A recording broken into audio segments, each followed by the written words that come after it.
Her Excellency, today we have this national conclave on Adi Karmyogi Abhiyan, where we celebrate the performances in PM Janman, Dharti Aaba Jan Bhagidari Abhiyan, and Adi Karmyogi Abhiyan. I now invite Shri Vibhu Nayarji, Secretary, Ministry of Tribal Affairs, to deliver the welcome address.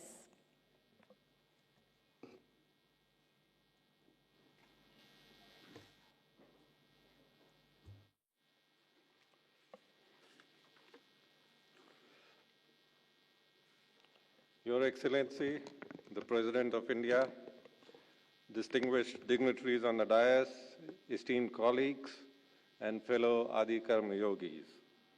It is my profound honor and privilege to welcome you all to this National Conference on Adi Karma Yogi Abhiyan, a celebration of service, of partnership, and most importantly, of hope. We are deeply honored by the gracious presence of Her Excellency, the President of India, whose steadfast guidance and constant encouragement have been a source of strength and inspiration for every Adi Karma Yogi present in this hall and in every village of India. Today's conference brings together senior officers of the Government of India and the states, along with district magistrates, Adi Karma Yogis, Adi Seyogis, from the villages of far-off geographies of India, united on one platform to chart the course towards a tribal vision of India 2030. Throughout the day, deliberations have been held across 5 vital themes. They include education and skill development, health and well-being, livelihood, rural development, governance and institutional reforms.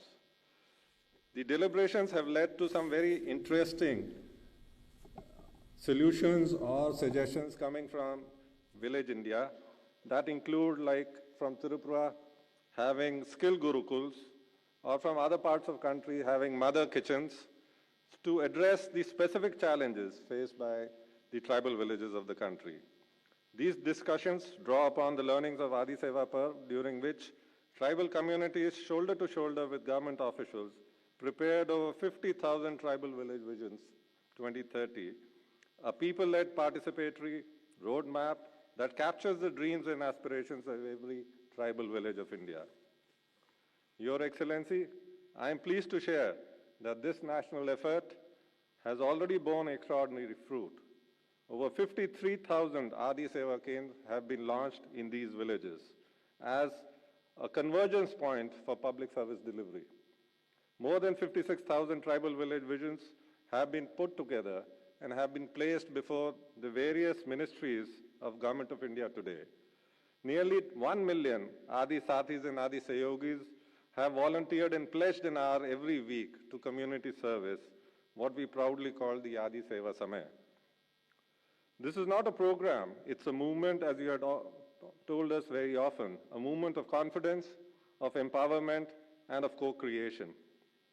Your Excellency, these achievements stand as a living testament to your visionary guidance and to the leadership of our Honorable Prime Minister, who has placed tribal welfare and empowerment at the heart of India's development. On behalf of the Ministry of Tribal Affairs and every Adi Karma Yogi present here and from the villages, I offer our deepest gratitude to you, Your Excellency, for your constant support, your faith, and your inspiration.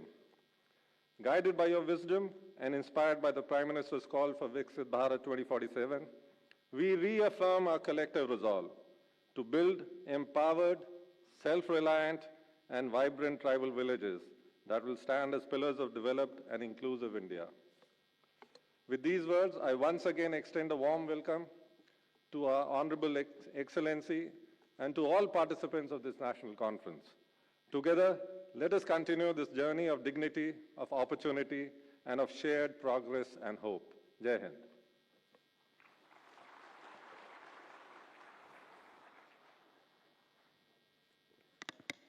Thank you so much, sir. I now request Honorable Minister, Tribal Affairs, Shri Jewel Oramji, to welcome and felicitate Her Excellency, the President of India.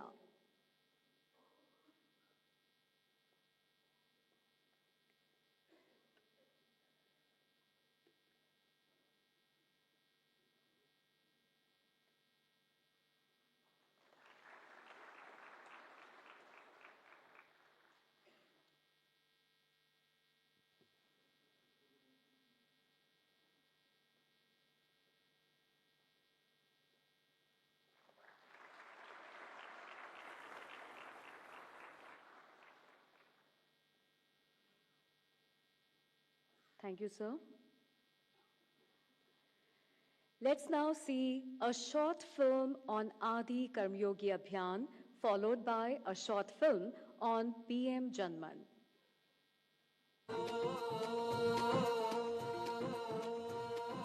चल पड़े हैं दीप लिए अंधेरों को हराने, अंधेरों को हराने। हर गांव से उठे हैं नायक, भविष्य नया बनाने, भविष्य नया बनाने। भारत की धरती, जहां संस्कृति, प्रकृति और सभ्यता एक साथ सांस लेती हैं, और इसी धरती की आत्मा है हमारे 10 करोड़ से अधिक जनजातीय भाई बहन। प्रधानमंत्री श्री नरेंद्र मोदी जी के नेतृत्व में बीते 10 वर्षों में जनजातीय सशक्तिकरण का एक नया युग शुरू हुआ है, जहां गांवों से लेकर शहरों तक विकास और सम्मान की रोशनी पहुंची है। जन जन के सशक्तिकरण की इस यात्रा का नया अध्याय शुरू हुआ 10 जुलाई 2025 को आदि कर्मयोगी अभियान के साथ। आदि कर्मयोगी अभियान भारत सरकार के जनजातीय कार्य मंत्रालय द्वारा शुरू की गई एक परिवर्तनकारी पहल। इसका उद्देश्य रेस्पॉन्सिबल गवर्नेंस के माध्यम से जनजातीय समुदाय को सशक्त बनाना। ये कार्यक्रम एक समावेशी और समतामूलक भारत के निर्माण के हमारे सामूहिक संकल्पों को दर्शाता है। देश के कई सारे विभागों के अधिकारियों ने चेंज मैनेजमेंट ट्रेनिंग के जरिए रिस्पॉन्सिव गवर्नेंस की नई परिभाषा गढ़ी। साथियों, देश भर में अलग अलग चरणों में आदि सेवा पर्व की गूंज पहले से ही सुनाई दे रही है। ये अभियान हमारे जनजातीय समाज को विभिन्न योजनाओं से सीधे जोड़ने का सेतु बनेगा। 17 सितंबर से 2 अक्टूबर 2025 तक मनाया गया आदि सेवा पर्व देश के कोने कोने में सेवा, संकल्प और समर्पण की भावना का सजीव उदाहरण बन गया। इन 15 दिनों में अधिकारी गांवों में पहुंचे, लोगों की समस्याएं सुनी, शिकायतें सुलझाईं, योजनाओं की समीक्षा की। गांवों में स्थापित हुए आदि सेवा केंद्र, जहां से शासन की हर सुविधा सीधे नागरिक के द्वार तक पहुंची। आदि सहयोगी और आदि साथी ने ग्राम सभाओं को जनशक्ति और जन चेतना का मंच बनाया। इस पर्व के दौरान नुक्कड़ नाटक और ग्राम संवादों के बीच जब अधिकारी और नागरिक साथ चले तो तैयार हुए गांव विजन और विलेज एक्शन प्लान, जहां हर गांव ने स्वयं अपने भविष्य की तस्वीर गढ़ी। ये राष्ट्रीय अभियान भारत के इतिहास में सुनहरे अक्षरों में दर्ज होगा। 86,500 से अधिक गांवों में जन भागीदारी, लगभग 10,50,000 आदि कर्मयोगी, 53,000 से अधिक सेवा केंद्रों की स्थापना, 56,000 से अधिक विलेज एक्शन प्लान तैयार और लगभग 50,000 ग्राम सभाओं ने योजनाओं को सर्वसम्मति से स्वीकृति दी। देश भर में केंद्रीय मंत्रीगण, मुख्यमंत्रीगण और जन प्रतिनिधि इस जन आंदोलन का हिस्सा बने। आदि सेवा पर्व के दौरान तैयार हुए गांव विजन और एक्शन प्लान विकसित भारत 2047 के राष्ट्रीय संकल्प को साकार करेंगे। जनजातीय समाज से भारत के सर्वोच्च संवैधानिक पद पर आसीन होने वाली प्रथम महिला राष्ट्रपति श्रीमती द्रौपदी मुर्मू जी के प्रेरणादायी मार्गदर्शन एवं उनके संरक्षण में तथा माननीय प्रधानमंत्री श्री नरेंद्र मोदी जी के दूरदर्शी एवं निर्णायक नेतृत्व में भारत सरकार विकसित भारत 2047 के महत्वाकांक्षी लक्ष्य की ओर दृढ़ता से अग्रसर है। जनजातीय कल्याण और विकास को सर्वोच्च प्राथमिकता देते हुए सरकार ने 24,000 करोड़ के बजट से प्रधानमंत्री जनजाति आदिवासी न्याय महाअभियान यानी पीएम जनमन योजना को लागू किया है। हमारे देश में ट्राइबल्स में भी ऐसी अति पिछड़ी ट्राइबल जातियां थी जिन तक विकास का लाभ नहीं पहुंच पाया था। आज जब पीएम जनमन योजना से इन जातियों तक सरकारी सुविधा पहुंची है तो उन्हें भी भरोसा हुआ है कि डेमोक्रेसी कैन डिलीवर। देश का विकास, देश के संसाधन आखिरी व्यक्ति तक बिना किसी भेदभाव पहुंचे, लोकतंत्र का असली अर्थ, असली उद्देश्य यही है और हमारी सरकार यही कर रही है। इस महाअभियान के तहत देश के 20,000 से अधिक पीवीटीजी गांवों में मूलभूत सुविधाओं का 100% कवरेज सुनिश्चित किया जा रहा है।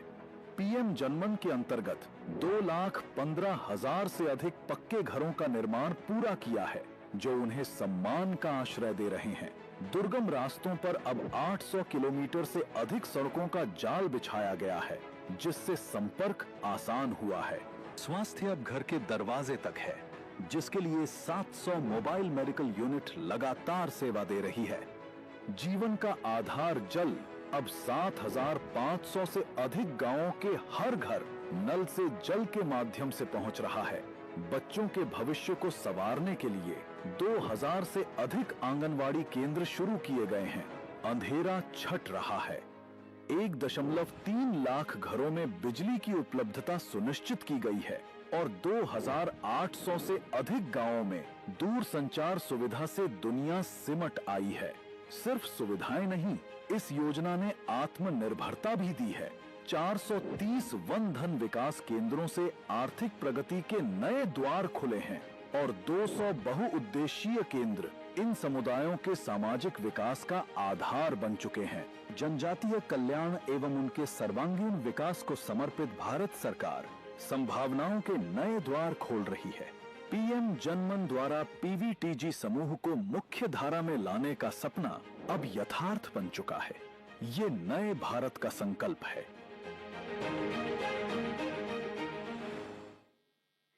Dear members,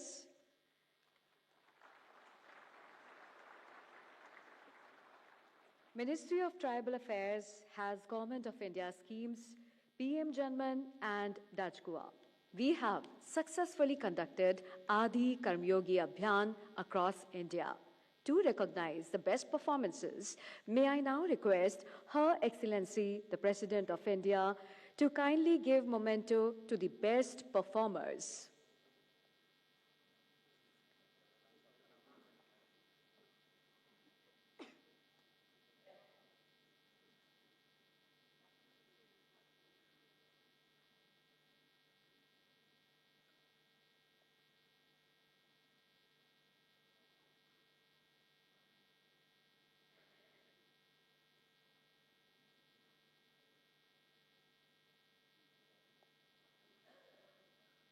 We begin with best performing ministries, which are Ministry of Rural Development,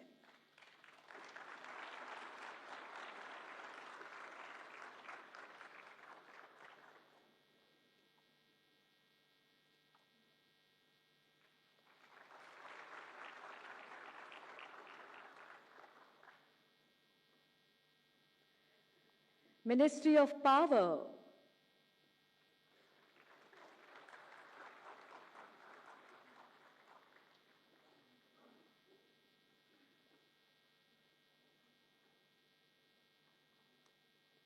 Ministry of Women and Child Development,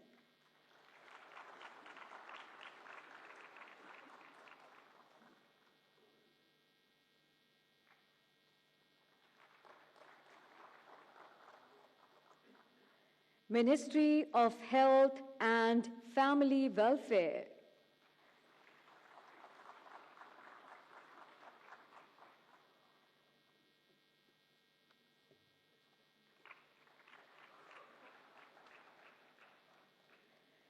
Ministry of Jal Shakti,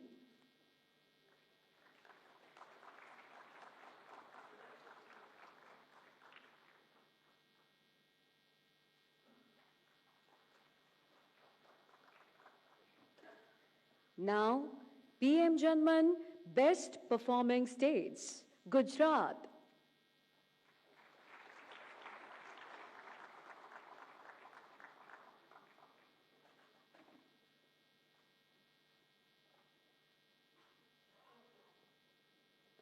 Uttarakhand.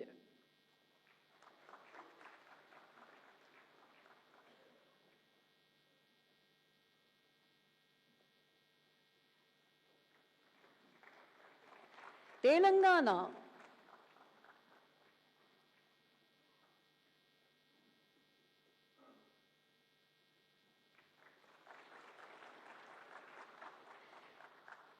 Chhattisgarh. Chhattisgarh is also being recognized for Adi Karmyogi Abhiyan.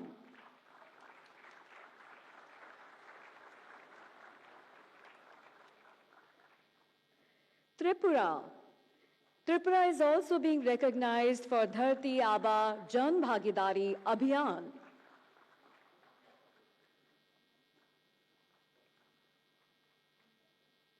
PM Janman, Best Performing Districts. Dhamtari, Chhattisgarh.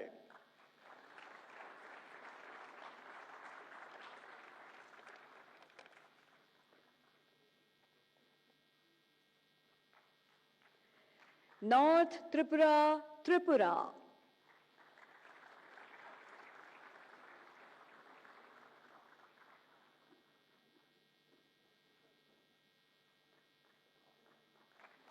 Shivpuri, Madhya Pradesh.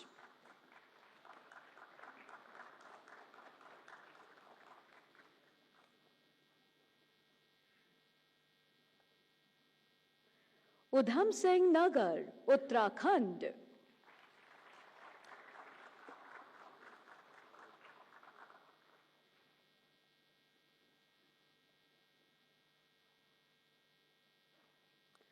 Navsari, Gujarat.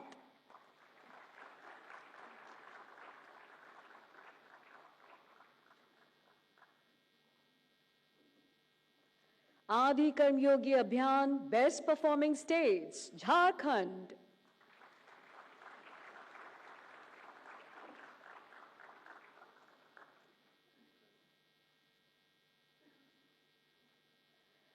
Madhya Pradesh.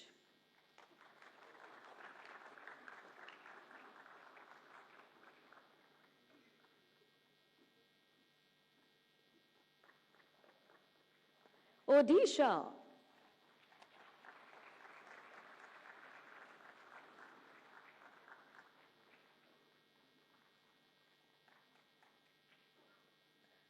Andhra Pradesh. Andhra Pradesh is also being recognized for Dharti Aba Jan Bhagidari Abhiyan.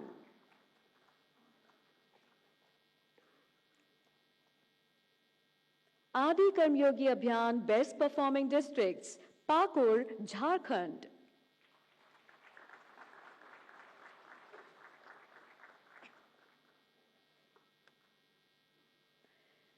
Betul, Madhya Pradesh.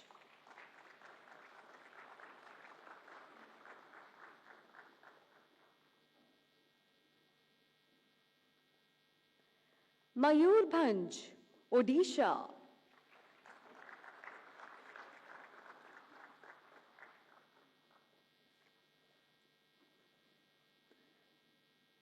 Valsad, Gujarat.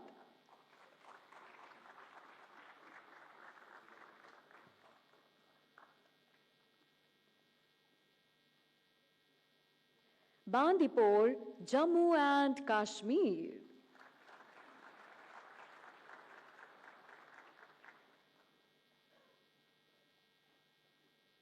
Gadchiroli, Maharashtra.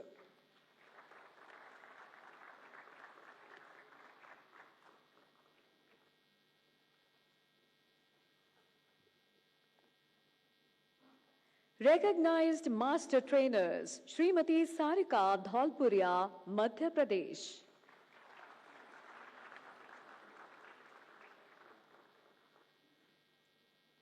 Rakesh Biswal, Odisha.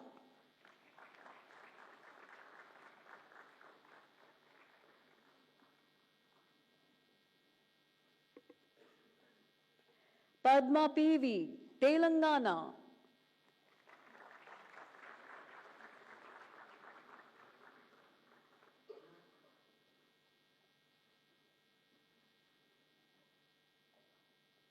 Shri Lalit Shukla, Chhattisgarh.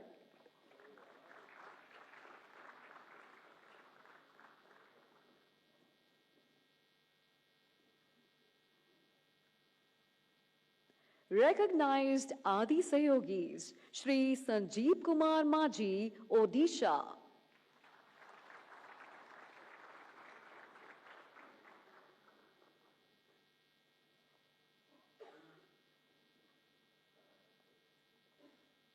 Shri Chetty Sankra Rao, Andhra Pradesh.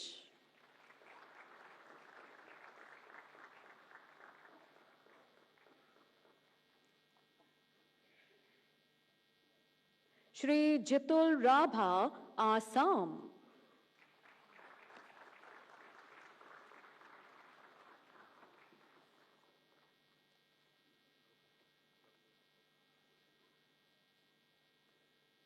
Dharti Aba Jan Bhagidari Abhiyan Best Performing States, Maharashtra.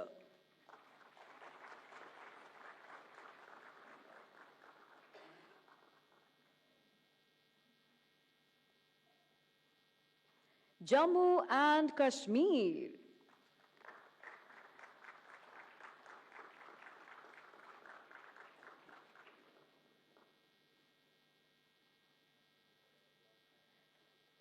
Rajasthan.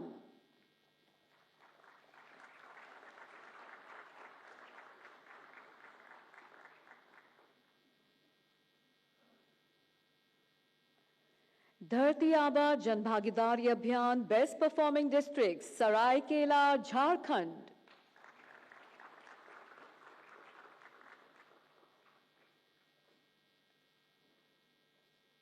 Korea, Chhattisgarh.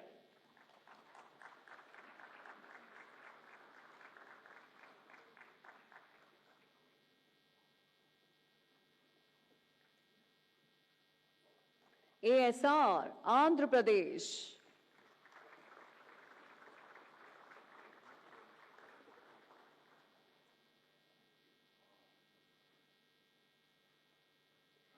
Senapati, Manipur.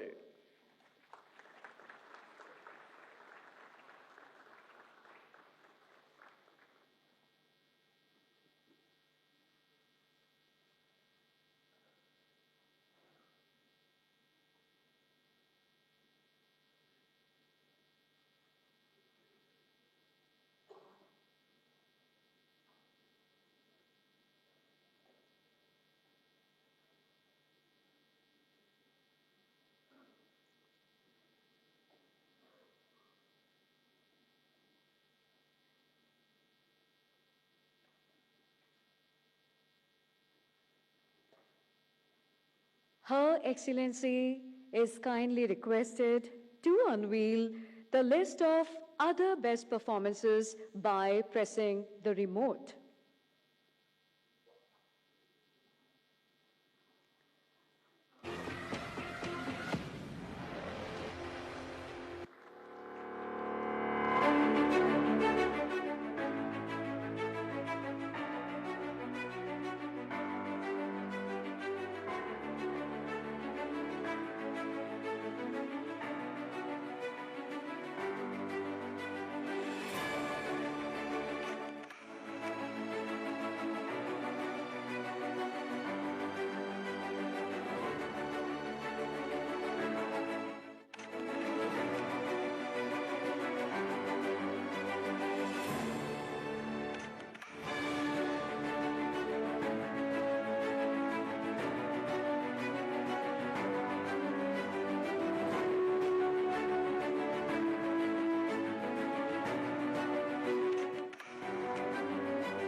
अब मैं माननीय जनजातीय कार्य राज्य मंत्री श्री दुर्गादास उइके जी को उद्बोधन के लिए आमंत्रित करती हूं।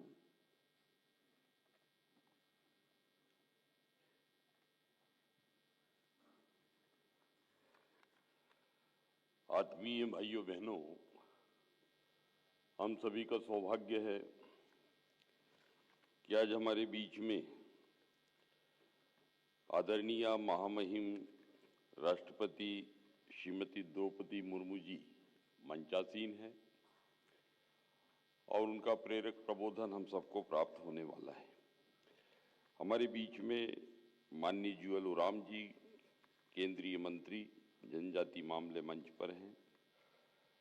हमारे जनजाति मंत्रालय के माननीय सचिव श्री विभू नायर जी सहित विविध प्रांतों और जिलों से पधारे सभी हमारे कलेक्टर्स, सेक्रेटरीज एवं सभी हमारे आत्मवत मित्रवत बंधु बांधव, शक्ति स्वरूपा, देवी स्वरूपा, सभी हमारी बहनें, भाइयों बहनों, आज हम सभी के लिए यह अत्यंत गौरव और हर्ष का विषय है कि जनजाति कार्य मंत्रालय भारत सरकार के तत्वावधान में आदि कर्मयोगी अभियान के इस राष्ट्रीय सम्मेलन में हमारे बीच भारत की प्रथम नागरिक जनजाति समाज की गौरव परम आदरणीय महामहिम राष्ट्रपति श्रीमती द्रौपदी मुर्मू जी मंचासीन है। आपका आगमन हमारे लिए अपार सम्मान और प्रेरणा का अवसर है। महामहिम राष्ट्रपति जी, आपका जीवन संघर्ष, समर्पण और सेवा की अद्वितीय मिसाल है।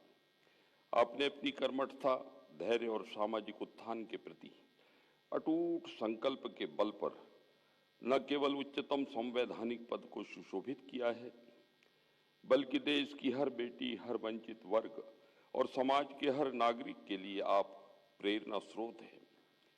आपका जीवन यह दर्शाता है कि सच्ची लगन, कड़ी मेहनत और ईमानदारी से लौकिक और पारलौकिक कोई भी लक्ष्य हो असंभव नहीं है।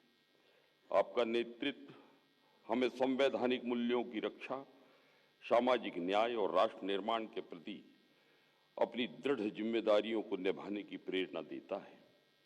आपने जनजाति समाज के उत्थान, शिक्षा के प्रसार और महिला सशक्तिकरण के लिए जो योगदान दिया है, वह देश के विकास में एक अत्यंत महत्वपूर्ण आधारशिला, आधार स्तंभ के रूप में स्थापित हुआ है।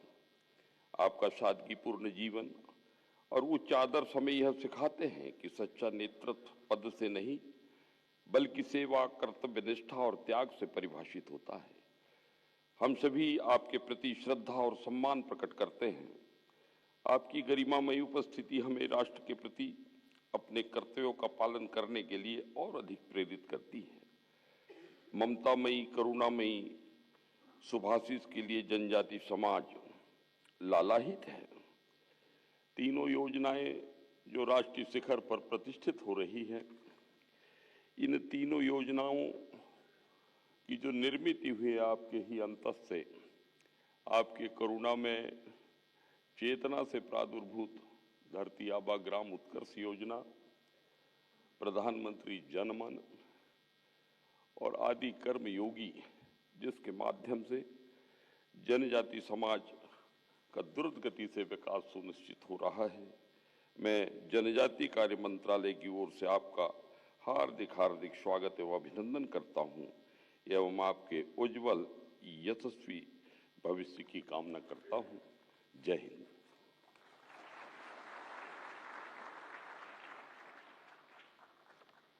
धन्यवाद सर।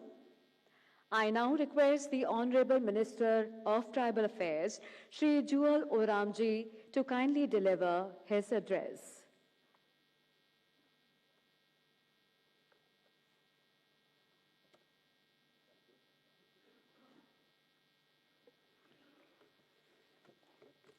महामहिम राष्ट्रपति महोदया श्रीमती द्रौपदी मुर्मू जी, मेरे सहयोगी मंत्री दुर्गादास उइके जी, हमारे मंत्रालय के सचिव विभू नायर जी, हमारे मंत्रालय के ओएसडी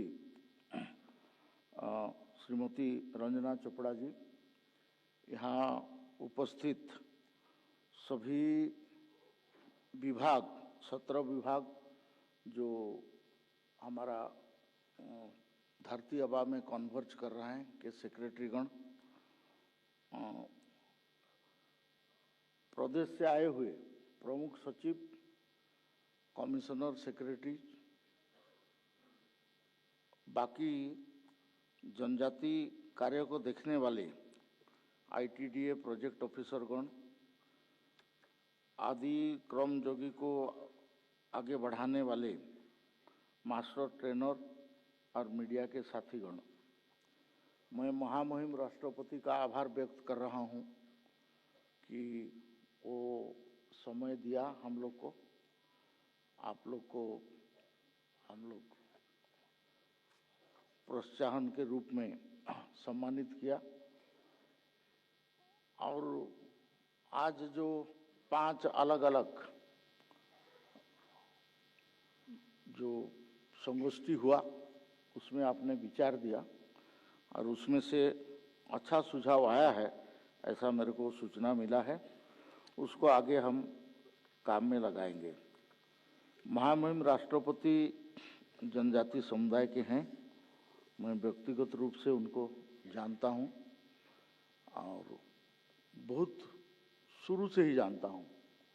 वो रायरंगपुर म्यूनसिपालिटी के वार्ड काउंसिलर के रूप में अपना राजनीतिक जीवन शुरू करके आज सर्वोच्च पद भारत के महामहिम राष्ट्रपति के पद में वो आ चुके हैं।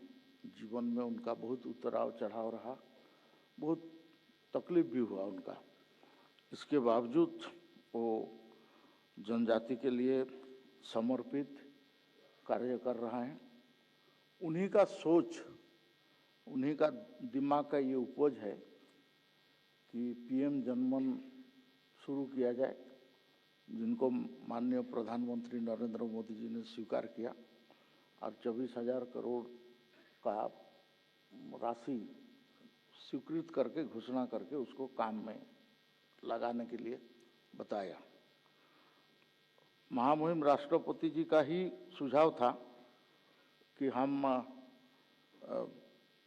धरती आबा ग्राम उत्कर्ष योजना का भी चालू करें। एक गांव में हम कुछ काम करके छोड़ देते हैं, इसमें कोई नहीं होता है। हमको पूरा कन्वर्ज करना है। TSP अप्रोच जो है, ट्राइबल सब प्लान अप्रोच है, इसको नॉशनल नहीं करना है, इसको आपको प्रैक्टिकली करना है। जैसे RD मिनिस्ट्री आपका प्रधानमंत्री आवास तो बनाता है, लेकिन जनजाति के लिए स्पेशल बनाएं। ऐसे प्रधानमंत्री आपका जो रोड है, रास्ता बनाता है, लेकिन जनजाति क्षेत्रों के लिए अलग से 80,000 किलोमीटर का रास्ता अलग से बनाए, 25,000 किलोमीटर का। ऐसे आपका इरिगेशन मिनिस्ट्री है, जल संसाधन मिनिस्ट्री है, आपका इलेक्ट्रिफिकेशन MNRE है, ये सब कन्वर्ज करें और टोटल आपका 549 डिस्ट्रिक्ट भारत का, इसमें वो काम करे। 3,290 करीब का ब्लॉक है, करीब करीब का, इसमें हम लोग जाएं। 63,000 गांव में, उससे ज़्यादा गांव में हम लोग संपूर्ण करें। इसके लिए काम करने के लिए आपने निर्देशित किया और भारत सरकार के माननीय प्रधानमंत्री जी ने इसको स्वीकृत किया और हमारा मंत्रालय को नोडल मिनिस्ट्री के रूप में काम करने के लिए बताया और बाकी मंत्रालय इसमें पूर्ण सहयोग से काम कर रहे हैं। आदि कर्मयोगी सशक्तिकरण, लोगों को एम्पावर करना, जनजाति समाज के लिए दूसरा कोई नहीं आएगा, उनका समाज में से ज़्यादा लोग आएं और काम करें, इसके लिए भी आपने प्रेरणा दिया। आपको मैं धन्यवाद देता हूं। आपने 5 सेमिनार राष्ट्रपति भवन में बुलाया, उसमें से रिटायर्ड IAS, IPS, जजेस और इस दिशा में काम करने वाले NGO से लेकर बाकी व्यक्तियों को आपने 60 का संख्या में एक सूचीबद्ध करके हम उसको हमके सहयोग से आपने उनको बुलाया और उनको आपने प्रेरणा दिया, उनको मार्गदर्शन किया कि आपका अगर काम करना है, आपका समाज का उत्थान करना है, बाकी लोग आएंगे, इसमें कोई मना नहीं, लेकिन आपको स्वयं को इसमें आना है। उसी क्रम से आपका ये आदि क्रम योगी का एक चिंतन हुआ। आज इस अभियान में आप सफलतापूर्वक 68,620 गांव तक हम लोग पहुंच पाए हैं, ऐसा हम लोग के पास आंकड़न आया है। ऐसे 53,365 से अधिक गांव में हमने आदि सेवा केंद्र स्थापित कर चुके हैं और 10.35 लाख से ज़्यादा आदि साथी जो हम लोग के साथ रजिस्टर्ड होके काम करने के लिए वो संकल्प लिया है और उसमें काम शुरू किया है। 56,453 गांव में कार्य योजना का मंजूरी, एक टाइप का उसमें वो लोग को मैंने विलेज एक्शन प्लान ये स्वीकृत किया है, लेकिन भारत सरकार ने 44,169 गांव में इसको हमने मंजूरी देके काम करने के लिए, शुरुआत करने के लिए बता चुके हैं। ऐसे आपका बाकी जो काम है इसमें हम लोग निरंतर प्रगति में हैं और सफलता पाने के लिए हम लोग कोशिश कर रहे हैं। ये एक प्रयास है। मैं आज का उद्घाटन भाषण में आप लोग को बताया कि जनजाति समाज में एक ही चीज होता है कि वो विश्वास और भरोसा करना। आप उनमें उनका मन जीतने के लिए कोशिश कीजिए, इसको मैंने बताया है। आप जरूर उसमें कोशिश करेंगे। ये एक सुनहरा मौका है हम लोग के लिए कि भारत के महामहिम राष्ट्रपति आज जनजाति समाज से आते हैं और जनजाति का तकलीफ और जनजाति का जो क्या तकलीफ है, क्या कमी है, इसके बारे में वो भली भांति उसको जानते हैं, पूरा से जानते हैं। मैं जनजाति का मंत्रालय को ये तीसरा बार केंद्रीय मंत्री के नाते में काम करने के लिए मेरे को मौका मिला है। मैंने 2 बार काम किया। पहले हम आर्टिकल 275(1) का बहुत कम उपयोग करते थे और 100 करोड़ का ही बजट देते थे, लेकिन आज हमने उसको काफ़ी बढ़ाया है। ये आर्टिकल 275(1) ऐसा एक प्रावधान है भारत का संविधान का कि भारत सरकार जो भी चाहेगा, कहाँ भी चाहेगा, जनजाति के लिए अगर भलाई हो रहा है तो उसके लिए दे सकता है। ये उसका मैंडेट है। ये मैंडेट को थोड़ा, क्योंकि ये मंत्रालय पहले आपका होम मिनिस्ट्री में था, फिर सोशल जस्टिस एंड एम्पावरमेंट में वेलफेयर मिनिस्ट्री, ऐसा होते होते आपका सोशल जस्टिस का एक टीडी डिवीजन था।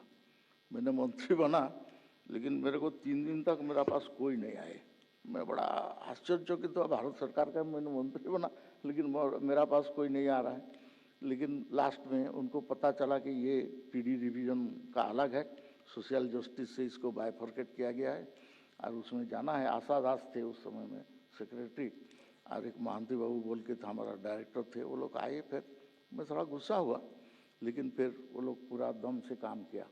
हम TSP area, tribal subplan area, schedule area, 5th schedule, 6th schedule, ये सब नोटिफिकेशन करने का अधिकार हम लोग का है। किसको जनजाति में हम लेंगे नहीं लेंगे, ये आर्टिकल 342 का संविधान का हिसाब से हम लोग का अधिकार है। आप बहुत सारे लोगों को लगता है कि जनजाति ट्राइबल मतलब ये एक अलग समाज है, ऐसा नहीं है। ये भारत का ही समाज का एक अंग है। सोशियो इकोनॉमिक क्राइटेरिया के कारण हम उसको शेड्यूल ट्राइब का दर्जा देते हैं। बहुत सारे लोग को ये पता नहीं है। पीएम सहित जो डिप्टी स्पीकर लोकसभा का होते थे वो लाक्षाद्वीप से रिप्रेजेंट करते थे एंड वो शेड्यूल ट्राइब के रूप में आते थे।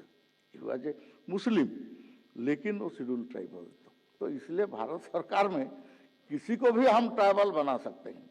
इसमें बहुत सारे अगला पिछला ऐसा नहीं है, वो एरिया स्पेसिफिक है। महाराष्ट्र में तो तहसील के हिसाब से चलता है, किस तहसील में एक जनजाति वो ट्राइबल है तो दूसरा तहसील में वो नहीं है। ये एरिया स्पेसिफिक है एंड आपका एक टाइप का कास्ट स्पेसिफिक है और आपका उनका डेवलपमेंट का इंडिकेटर के स्पेसिफिक है। तो इसलिए जनजाति समाज बाकी समाज से अलग नहीं है, ये भारत का ही समाज है, वो पुराना व्यवस्था में ही चलता है, लेकिन इनका थोड़ा चलन और इनका रीति रिवाज और सामाजिक व्यवस्था ये अलग है। इसको समझना पड़ेगा, आप लोग समझेंगे और इसको आगे बढ़ाएंगे। महामहिम राष्ट्रपति जी आए हैं, उनका मार्गदर्शन हम लोग को प्राप्त होगा और आगे फिर हम प्रेरित होके, प्रेरणा लेके हम आगे फिर जोरदार से काम करेंगे। इसी शब्द के साथ महामहिम राष्ट्रपति जी का, आप लोग का सबका मैं स्वागत करता हूं और मेरा बात को ही समाप्त करता हूं। जय हिंद, वंदे मातरम, भारत माता की जय।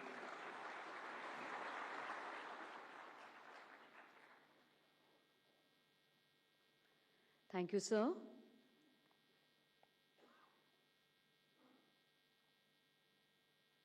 May I now respectfully invite and request Her Excellency, the President of India, to address the gathering.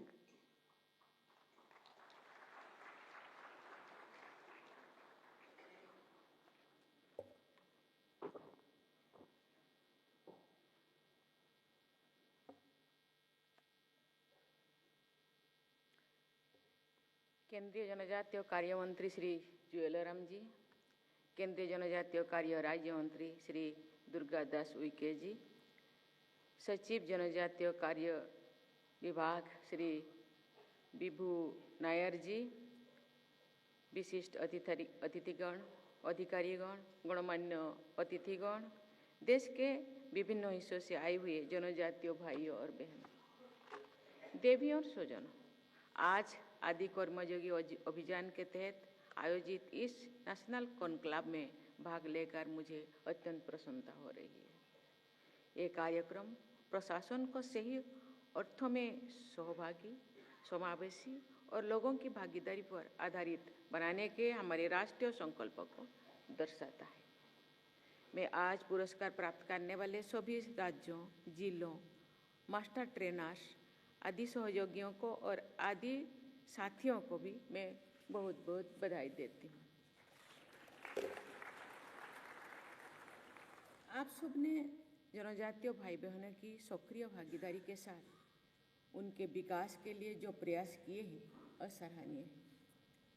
इस अवसर पर मैं केंद्रीय जनजातीय कार्य मंत्री, उनकी पूरी टीम और अन्य मिनिस्ट्रीज की भी मैं सराहना करती हूँ, जिन्होंने ये आदि कर्मयोगी कार्यक्रम में अत्यंत सराहनीय काम किए हैं और आज ही उनको पुरस्कृत भी किया गया है।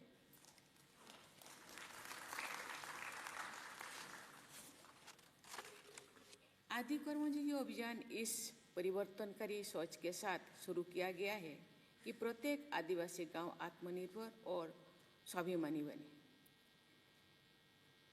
इस अभियान के माध्यम से ये सुनिश्चित करना है कि राष्ट्र के विकास की यात्रा में आदिवासी समुदाय की भी भागीदारी हो और विकास का लाभ भी सभी आदिवासी क्षेत्रों और लोगों तक पहुंचे। मैं यहाँ आदिवासियों के चरित्र के बारे में मैं कहना चाहूँगी। आदिवासी जो सदियों से इस भारत में रहते हैं, लेकिन आदिवासी का चरित्र ऐसे है, आज हम देश आज़ादी के 75 वर्ष से ज़्यादा हो गया है, लेकिन आदिवासी अभी तक उसी जगह पे है जहाँ आदिम काल में थे, क्योंकि आदिवासी अपने स्वाभिमान से जीते हैं। आदिवासी कभी किसी को मांगते नहीं, अपने अंदर ही वो उनके ज़रूरत क्या है वो खोजते हैं और जानते हैं ये डेमोक्रेटिक कंट्री है, वो वोट देते हैं लेकिन मांगना कभी सीखे नहीं। उनके गांव में रास्ता है कि नहीं, बिजली आया कि नहीं, जो भी सुविधाएं सरकार द्वारा हो रहा है खुद सरकार दे रहे हैं उनके द्वार जाके तो ठीक है, नहीं दे रहे हैं तो भी वो भी ठीक है। इसीलिए आज हम उनके लिए स्वतंत्रता से सोचने को पड़ता है गवर्नमेंट को कि उनको उनके लिए भी हम लोगों को सोचना है और उनको सिखाना है सोचने के लिए, खुद के लिए। आज बहुत सारे आदिवासी भाई बहन IAS IPS तो बन गए हैं। ये केवल गिने चुने हैं, बाकी ट्राइबल भाई बहन वहीं पे ही रहते हैं, खुद से अपने जीविका अर्जन करते हैं, खुद से खाते पीते हैं, लेकिन मांगते नहीं। लेकिन गवर्नमेंट नहीं देते हैं, लेकिन किसी के पास पहुंच रहा है, किसी के पास नहीं। आज गवर्नमेंट उनको आवास योजना के लिए तहत उनके लिए भी व्यवस्था किए हैं, लेकिन बहुत सारी चीज़ें हैं वो हम बोल नहीं सकते, क्योंकि वो आते नहीं, मीटिंग आते नहीं, उनके नाम इंक्लूड नहीं किया जाता, लेकिन बार बार वो कट जाते। इसीलिए गवर्नमेंट आज स्वतंत्रता से स्पेशली उनके लिए सोच रहे हैं। उनका घर होना चाहिए, उनके बच्चे स्कूल जाना चाहिए, उनके गांव पे रास्ता होना चाहिए, बिजली होना चाहिए, पानी होना चाहिए। स्वतंत्रता से हमको सोचना चाहिए और उनको सिखाना चाहिए, कुछ बोलना सीखे, खुद के लिए, खुद के समाज के लिए कुछ करना सीखे। हम लोगों को सहयोग करना होगा और उनको भी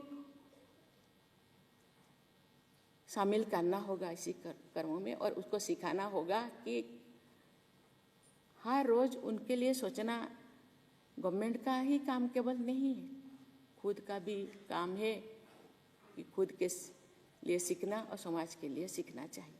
आज इसीलिए गवर्नमेंट ने ये आदि कर्मयोगी योजना शुरुआत किए हैं। मुझे लगता है इसी से आज जो हम सपने देख रहे हैं ये 2047 तक देश को हम एक विकसित राष्ट्र बनाने के लिए उनका भी सहयोग होना चाहिए, क्योंकि आज 10 से 15 करोड़ आदिवासी जो पिछड़े हो गए उनको भी साथ में लेना चाहिए, और केवल साथ में लेना चाहिए नहीं, उनको भी सिखाना चाहिए, वो भी खुद आगे बढ़ना चाहिए।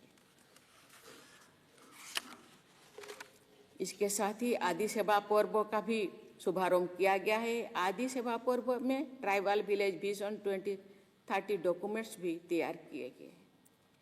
ये डॉक्यूमेंट्स जनजातीय समाज के लोगों की ज़रूरतों और आकांक्षाओं पर आधारित है। मुझे विश्वास है कि आज जो ट्राइबल एक्शन फ्रेमवर्क बनाया गया है वो हमारे जनजातीय भाई बहनों के विकास और देश के विकास में महत्वपूर्ण भूमिका निभाएगा। इस अभियान के अंतर्गत मुझे भी देश के विभिन्न राज्यों में जनजातीय समुदाय के भाई बहनों से उनके अनेक अवसरों पर संवाद करने का अवसर मिला है। आदिवासी समुदाय के प्रतिनिधि जो अलग अलग कार्य क्षेत्र में जुड़े हुए हैं वे राष्ट्रपति भवन में आए और उन्होंने अपने विचार साझा किए। जमीनी स्तर पर सरकारी योजनाओं को लागू करने में जो चुनौतियां हैं उनके बारे में भी उन्होंने बताया। मैंने उन प्रतिनिधियों से भी जो कहा वो मैं आज आपसे भी कहना चाहती हूँ। आज यहाँ देश भर से अधिकारी आए हुए हैं जो अभियान को और योजनाओं का लागू करेंगे और आदिवासी समाज की भागीदारी सुनिश्चित करेंगे। आप सब संकल्प लें कि आदि कर्मयोगी अभियान का उद्देश्य पूरा करना है और सभी जनजातीय भाई बहनों को साथ लेकर उनके विकास के लिए अथक परिश्रम करना है। आज आप सब ने इस नेशनल कॉन्क्लेव में भाग लिया है। मुझे विश्वास है कि आज के इस कॉन्क्लेव में आपको दूसरे राज्यों से और अधिकारियों से कुछ सीखने को भी मिला होगा। आपको अपनी चुनौतियों का सामना करने अथवा अपनी समस्याओं का समाधान करने की तरीका भी समझ में आए होंगे। आप सबने अपनी बेस्ट प्रैक्टिसेस भी साझा किए होंगे। मैं आशा करती हूँ कि आप सब अपने अपने क्षेत्र में जाकर नई ऊर्जा और नवीन सोच के साथ कार्य करेंगे तथा एक दूसरे से संपर्क भी बनाए रखेंगे। देवियों और स्वजनों, भारत एक जनजातीय समुदाय देश की सामाजिक सांस्कृतिक विविधता का महत्वपूर्ण हिस्सा है। जनजातीय परंपराएं हमें याद दिलाती है कि विकास प्रकृति के साथ सामंजस्य में ही होनी चाहिए। इन समुदायों के समग्र विकास के लिए हाल के वर्षों में सरकार ने अनेक ठोस कदम उठाए। इन प्रयासों का उद्देश्य केवल आर्थिक सहायता देना नहीं है, बल्कि जनजातीय समाज को शिक्षा, स्वास्थ्य, रोजगार, तकनीकी कौशल और शासन व्यवस्था में समान भागीदारी के अवसर भी प्रदान करना है। सरकार ने जनजातीय क्षेत्रों में आधारभूत सुविधाएं का तेजी से विस्तार किया है। सड़क, बिजली, स्वच्छ जल, स्वास्थ्य केंद्रों और विद्यालयों की पहुंच बढ़ाई गई है। शिक्षा के माध्यम से जनजातीय युवाओं को मुख्यधारा में जोड़ने के लिए आवासीय विद्यालयों और छात्रवृत्ति कार्यक्रम की व्यवस्था की गई है। कौशल विकास और स्वरोजगार योजनाओं से पारंपरिक कारीगरी, हस्तशिल्पी और उद्यमिता को नई दिशा मिली है। इन प्रयासों से न केवल आजीविका के साधन बढ़े हैं, बल्कि आत्मविश्वास और आत्मनिर्भरता की भावना भी मजबूत हुई है। देवियों और स्वजनों, आदि कर्मयोगी अभियान के द्वारा ग्राम सभाओं और समुदायों के नेतृत्व वाली संस्थाओं को सशक्त बनाने से जन भागीदारी की भावना को मजबूती मिली है। इस अभियान में हमारे आदिवासी समुदाय के ज्ञान और प्रकृति के प्रति प्रेम का सम्मान भी निहित है। देश भर में आदि सेवा केंद्र की स्थापना स्थानीय शासन को मजबूत करने की दिशा में एक महत्वपूर्ण कदम है। ये केंद्र सिंगल विंडो फैसिलिटी सेंटर्स के रूप में कार्य करते हैं। देवियों और स्वजनों, मुझे ये जानकर बहुत खुशी हो रही है कि प्रगति के साथ साथ जनजातीय समाज की संस्कृति, परंपराओं और ज्ञान के संरक्षण पर भी ध्यान दिया जा रहा है। आदि संस्कृति जैसे पहल ये दिखाती है कि सांस्कृतिक पहचान और आर्थिक प्रगति दोनों ही विकास के पूरक स्तंभ है। जनजातीय विरासत को डिजिटल टेक्निक से जोड़कर पारंपरिक ज्ञान को संरक्षित भी रखा जा सकता है और उसका प्रचार प्रसार भी किया जा सकता है। हम सब जानते हैं कि यहाँ 1500 से ज़्यादा जनजातीय ग्रुप से उनका भाषा, उनका रहन सहन, उनका संस्कृति, उनका बोलचाल अलग अलग है। इसीलिए उनके भाषा, संस्कृति आहिस्ता आहिस्ता विलुप्त हो रहा है। उनको संरक्षित करके रखना,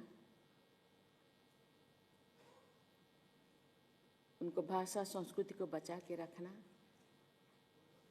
हम सबका देश का काम है।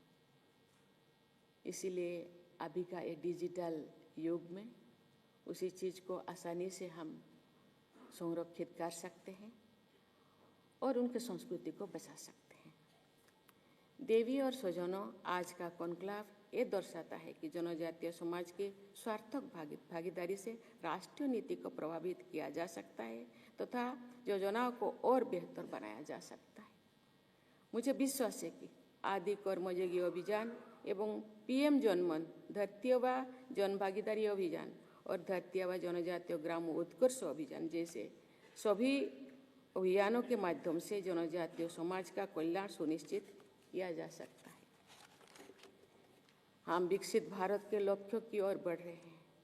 इस यात्रा के दौरान हमें ये याद रखना है कि देश और समाज की वास्तविक प्रगति समाज के सभी वर्गों के विकास में निहित है। सामूहिक विकास, सर्वांगीण विकास करने के लिए भारत के पूर्व प्रधानमंत्री कहा करते थे, भारत एक जमीन का टुकड़ा नहीं जीता जागता राष्ट्र पुरुष है। राष्ट्र पुरुष के केवल फेस और हाथ को सुंदर दिखाने से नहीं होगा, सभी अंगों को, राष्ट्र पुरुष का सभी अंगों को ध्यान देना होगा, तो वो एक सुस्त भारत, सुस्त राष्ट्र पुरुष कहलाएंगे। हम विकसित भारत के लक्ष्यों की ओर बढ़ रहे हैं और इसी दिशा में हमको और बेहतरीन तरीके से काम करना होगा और निर्धारित इसको अपने नियति स्वयं निर्धारित करने के लिए सशक्त भी होना होगा और उनको सिखाना भी होगा। अंत में आदि कर्मयोगी अभियान और इस कॉन्क्लेव के आयोजन के से जुड़े सभी लोगों की मैं सराहना करती हूँ और उन्हें बधाई देती हूँ। आप सबके उज्जवल भविष्य की मैं कामना करती हूँ। आशा करती हूँ कि आदि कर्मयोगी योजना और जो भी इसके तहत 3-4 बिंदु को लिया गया है, मुझे लगता है हम लोगों का जो सपना है, प्रयास है और ज़रूर फलीभूत होगा और पीछे रह गए जो जनजातीय समाज मुख्यधारा में शामिल होंगे और देश के विकास में और भी सहयोगी बनेंगे। धन्यवाद। जय हिंद, जय भारत।